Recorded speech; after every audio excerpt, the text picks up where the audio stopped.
وَإِذَا مَسَّ الْإِنسَانُ ضُرٌّ دَعَا رَبَّهُ مُنِيبًا إِلَيْهِ، اور جب انسان کو کوئی تکلیف پہنچتی ہے تو وہ اپنے رب کو پکارتا ہے بڑے رجوع کے ساتھ، بڑی لمبے ہاتھ اٹھا کے اللہ کی طرف متوجہ ہوتا ہے۔ ثُمَّ إِذَا خَوَّلَهُ نِعْمَةً مِّنْهُ، جب ہم اسے اپنی طرف سے نعمت عطا کر دیتے ہیں، نَسِيَ مَن كَانَ يَدْعُو إِلَيْهِ مِن قَبْلُ،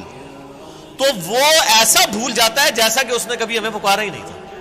یہی ہوتا ہے، یعنی دنیا میں لوگ اللہ کو پکارتے ہیں، اللہ تعالیٰ مصیبت پریشانی حل کر دیتا ہے، اس کے بعد وہ یا تو اور ہستیوں کی طرف اس تکلیف کو دور کرنے کو منسوخ کرنا شروع کر دیتے ہیں، یا وہ کہتے ہیں جی میری تو پلاننگ ہی بڑی چنگی سی، دیکھو نا میں اس ٹائم بڑا منو سمجھ آ گئی سی کیا ہونا ہے تو میں کر لیا سی، تو انہوں اللہ کا بندہ جنی مرضی سمجھ آ جائے۔ اللہ کے سامنے تو اتنے فیکٹرز ہیں کہ کسی بھی انسان کو کسی بھی وقت وہ آنے واحد میں ہیرو سے زیرو اور زیرو سے ہیرو کر دے، اس کے لیے کوئی مسئلہ ہے؟ یعنی انسان کی ساری پلاننگز دھری رہتی ہیں، جیسا کہ مولا علی رضی اللہ تعالیٰ عنہ علیہ السلام کا قول ہے کہ میں نے اپنے ارادوں کے ٹوٹنے سے اپنے رب کو پہچانا ہے، یعنی میں پورا ارادہ کر لیتا ہوں، سارے کے سارے سرکمسٹانسز فیوریبل ہوتے ہیں میرے لیے، ڈن، اچانک پتہ ہی نہیں چلتا کہ یہ کیا ہو گیا، ایسا ہو جاتا ہے میرے بھائیوں۔ اور یہی چیزیں بیسیکلی اللہ تعالیٰ اپنا آپ انسان کو دکھاتا ہے کہ کوئی شخص اللہ تعالیٰ سے کبھی بھی آزاد نہیں ہو سکتا۔ حتیٰ کہ آپ دیکھ لیں سورۃ الکہف میں آیا کہ اے نبی علیہ السلام کبھی ایسا نہ ہو کہ آپ یہ ایک بات کہیں کہ میں کل یہ کام کروں گا اور آپ انشاءاللہ نہ کہیں، ایسا کبھی نہیں ہونا چاہیے، انشاءاللہ کے ساتھ کہنا ہے۔ اگر وقت کے پیغمبر کو یہ بات کی جا رہی ہے ہمارے محبوب صلی اللہ علیہ وآلہ وسلم کو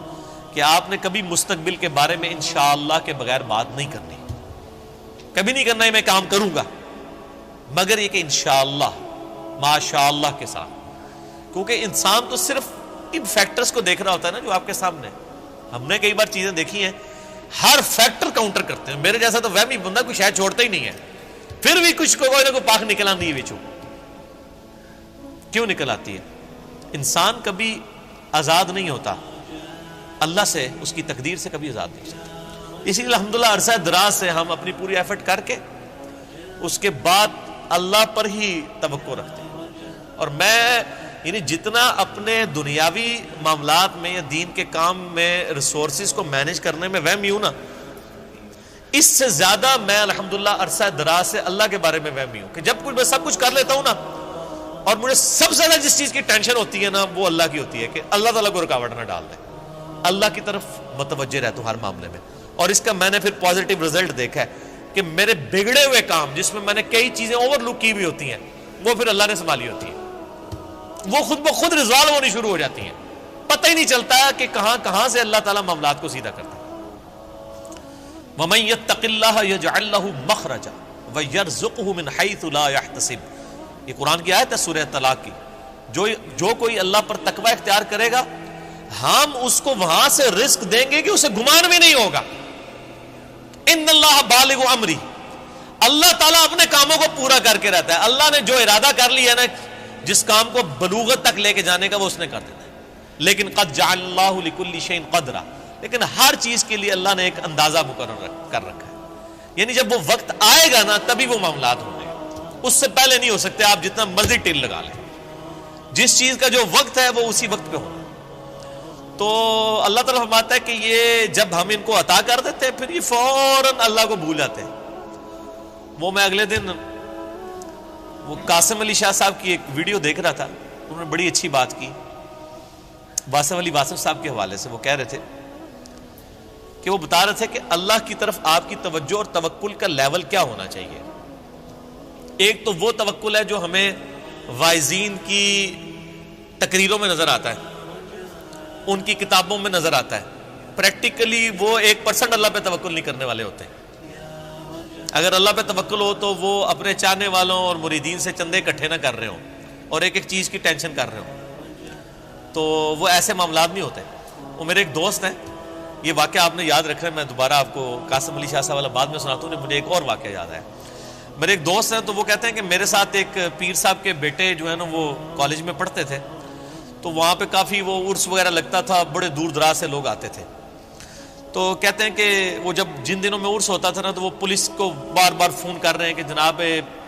سیکیورٹی کا بڑا خیال رکھنا ہے لوگوں دی جی، یعنی یہ لوگ آدھے نے پچھلی بار بھی آیا ہو گیا سی ہے کی ہوا سی جیب کٹ گئی تھی. میں نے دیکھا کہ پیر خانے پہ یا کوئی عرس پہ لوگ جا رہے ہوں, لوگ ان کو وہاں پہ مار رہے ہوں کہ یہاں ادھر کیا کرنے آئے ہیں. وہ تو بیچارے بڑے کمزور لوگ ہیں جو عرسوں کے خلاف ہیں, نہ ان کے پاس یہ کیپیبلٹی کہ وہ مارنے والے تو دوسری پارٹی ہیں. تو کہتا میں نے اس کو کہا یار تم اتنی ٹینشن کو لیتے ہو, مطلب جو آ رہا ہے اس کو کہنا ہے جی اللہ تو بندے ہوئے جیبا کٹ جائیں گے سانو کہ دیں گے تھے آگے. یہ اس نے خود بول کے کہا, اس نے کہا ہمارے مریدین کی اگر جیبیں کٹ گئیں تو یہ ہمیں کیا دیں گے, تو ہمیں ان کی جیبوں کی زیادہ فکر ہوتی ہے. اور مریدین اس لیے سے جا رہے ہیں کہ پیر صاحب جو ہے نا وہی ہماری حفاظت کرنے والے ہیں, اور پیر صاحب آپ کی جیب کی حفاظت کے لیے خود پولیس کے محتاج ہیں. آپ اندازہ کر لیں. اور وہ قاسم علی شاہ صاحب کہنے لگے کہ وہ واصف علی واصف صاحب ایک مجلس میں فرما رہے تھے کہ اللہ کے بندوں میں اور دنیا داروں میں کیا فرق ہوتا ہے. وہ کہتے ہیں اللہ کے بندے جو ہوتے ہیں نا ان کو کوئی اگر پتھر بھی مار دیتا ہے نا آ کے, تو ان کو پتھر مارنے پر بھی غصہ نہیں آتا, وہ اوپر دیکھ کہتے ہیں یا اللہ خیر ہے, وہ غلطی ہوگی. کیوں, یہ حقیقت بات ہے کہ فاعل حقیقی اللہ ہے, یہ ذہن میں رکھیے گا. آپ کو جو مخلوق کی طرف سے تکلیف بھی پہنچتی ہے نا اس کا فاعل حقیقی بھی اللہ ہے, کیونکہ جو ہزاروں تکلیف کے درمیان ہرڈل بنا ہوا ہے اسی نے اجازت دی ہے نا کہ چلو ایک چونڈی انہوں وڈ لے جائے, کیونکہ ہزاروں تکلیفیں تو اس نے آلریڈی بلاک کی ہوئی ہیں, ہمیں تو پتہ ہی نہیں کہ کہاں کہاں سے. آپ نے اگر یہ چیز دیکھنی ہے تو آپ حیران ہوں گے کہ چھوٹے بچوں کا بڑا ہو جانا یہ معجزے سے کم نہیں ہے. بچے جس طرح اندھوں کی طرح بھاگتے ہیں, ایک کن پٹی پہ صرف ایک جو ہے کارنر لگنے کی مار ہے نا بچے کی ڈیتھ, بڑا بندہ مر جاتا ہے.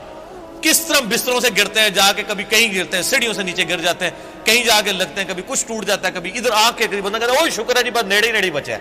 اللہ نے بنو اللہ نے بچایا ہوتا ہے, ہمیشہ ہی بچ جاتا ہے بندہ. کتنے بچوں کی آنکھیں نکل جاتی ہیں بچپن میں, ورنہ تو آدھے ادھر جو ہے وہ کاڑے بیٹھے ہوئے ہوں. یہ اللہ نے بڑے کیے ہوتے ہیں. یہ اللہ قرآن پاک میں آیات ہیں, اللہ فرماتا ہے کہ ہم نے فرشتے معمور کیے ہوئے انسانوں کی حفاظت کے اوپر. یہ ساری چیزیں اللہ لے کے چل رہا ہوتا ہے. لیکن اللہ فرماتا ہے جب ہم تکلیف دور کر دیتے ہیں پھر کہتے ہیں یہ تو کوئی کہہ دیتا ہے بزرگوں نے کیا ہے, کوئی کچھ کہہ دیتا ہے, کوئی کچھ کہہ دیتا ہے. وہ ایک مجھے لطیفہ یاد آ گیا, وہ ایک بندہ جو ہے وہ سمندری طوفان میں پھنس جاتا ہے, اور جب وہ ڈوبنے لگتا ہے تو کہتا ہے یا اللہ منو بچا لے, میں دیکھ دیا گا تیرے نا دی. ٹھیک ہے جی, تو وہ اللہ تعالیٰ بچا لیتا ہے. تو وہ پھر کنارے آ کے کہتا ہے جی وہ تو پھر ظاہر ہے اس نے مکر ہی جانا ہوتا ہے, جو اللہ تعالیٰ فرماتا ہے کہ جب ہم ان کی تکلیف دور کرتے ہیں پھر یہ بھول جاتے ہیں ہمیں. تو کنارے پہ پہنچ کے کہتا ہے کیڑی دیکھ, کوئی دیکھ شیک نہیں ہو. تو وہ پھر ایک اور ہچکولا اس کو آتا ہے, تو پھر وہ سمندر میں کہتا ہے نہیں یا اللہ میں پوچھ رہا تھا مٹی کے لوڑی, ٹھیک ہے کیڑی دیکھ تم مراد ہے, مطلب نہیں یہ اللہ نے تو نہیں دھوکھا دیتا جا سکتا ہے, دنیا ہی دھوکھا دیتا جا سکتا ہے کہ میٹھی دیکھ یا نمکین. تو یہ وہی چیز ہے, اللہ تعالیٰ فرماتا ہے کہ یہ جب ہم ان کی تکلیف دور کرتے ہیں تو اس طرح بھول جاتے ہیں کہ جیسا کہ ہمیں کبھی پکارا ہی نہیں تھا. وَجَعَلَ لِلَّهِ أَنْدَادًا, اور اللہ کے مقابلے پہ اور ہستیاں کھڑی کر دیتے ہیں کہ یہ انہوں نے کیا ہے. بچہ اللہ نے دیا ہوتا ہے, کہتے ہیں نہیں وہ ان کی وجہ سے ہوا ہے. لِيُضِلَّ عَنْ سَبِيلِ, تاکہ بہکا دیں اللہ کی راہ سے. حقیقت بات ہے کہ یہ شیطان انسان کے دل میں یہ وسوسہ ڈالتا ہے کہ یہ فلاں کی وجہ سے ہوا ہے. آپ ہندوؤں کے پاس چلے جائیں, وہ بھی یہی کلیم کرتے ہیں کہ جی ہم فلاں مندر میں گئے تھے تو ہمیں اولاد ہوگی, حالانکہ اللہ دے رہا ہوتا ہے. لیکن شیطان جو ہے وہ اینڈ ٹائم پہ ایسا وسوسہ ڈالتا ہے کہ انسان اور ہستیوں کی طرف اسے منسوخ کرنا شروع کر دیتا ہے. ہم نے تو کئی ایسے دیکھے ہیں جو لوگوں کو بچے دے رہے ہیں لیکن خود بے اولاد ہوتے ہیں. ان کو کہ آپ کیوں نہیں اولاد ہو رہی ہے. سورہ شورا کا آخری رکوع پڑھ لیں, اللہ فرماتا ہے اللہ جسے دیتا ہے بیٹے دیتا ہے, جسے چاہتا ہے بیٹیاں دیتا ہے, جسے چاہتا ہے دونوں دیتا ہے, اور جسے چاہتا ہے محروم رکھتا ہے. نبی علیہ السلام کی صرف ایک بیوی ہے جس سے اولاد ہے, سیدہ خدیجہ سے, یا ایک ماریہ قبطیہ سے سیدنا ابراہیم علیہ السلام پیدا ہوئے, وہ بھی فوت ہو گئے. باقی آپ کی ساری بیویاں بے اولاد ہیں. کیا نبی کی بیویوں کی خواہش نہیں تھی کہ ان کی اولاد ہو؟ اللہ کی مرضی. سیدہ عائشہ محبوب ترین بیوی ہیں, جوانی کی عمر میں بیوہ ہوئی ہیں, کوئی اولاد نہیں ہے. اللہ ان کو ایک بچے ہی دے دیتا کہ حضور کے بعد انہوں نے 47 سال تک زندہ رہنا تھا, کہ چلو ان کی ایک دل جوئی کا معاملہ ہو جاتا کہ 18 سال کی عمر میں بیوہ ہو گئی ہیں. ایک بچہ ہوتا تو ان کی زندگی بھی اس کے سارے گزر جاتی. نہیں, یہ اللہ کے فیصلے ہیں. قل تمتع بکفرک قلیلا, اللہ کا اس پہ غضب دیکھیں. اللہ فرماتا ہے نبی ان سے فرمائیے کہ یہ جو تم کفر کر رہے ہو نا اور یہ جو لطف اٹھا رہے ہو ہماری نعمتوں سے کہ تمہیں ہم کوئی نعمت دیتے ہیں تو تم اور ہستیوں کی طرف منسوب کرتے ہو, اٹھا لو تھوڑی دیر کے لیے دنیا کی زندگی میں, انک من اصحاب النار, پھر تو تم مرنے کے بعد دوزخیوں میں ہی شامل ہوگا انسان. یہ سنگولر کے سیغے سے نا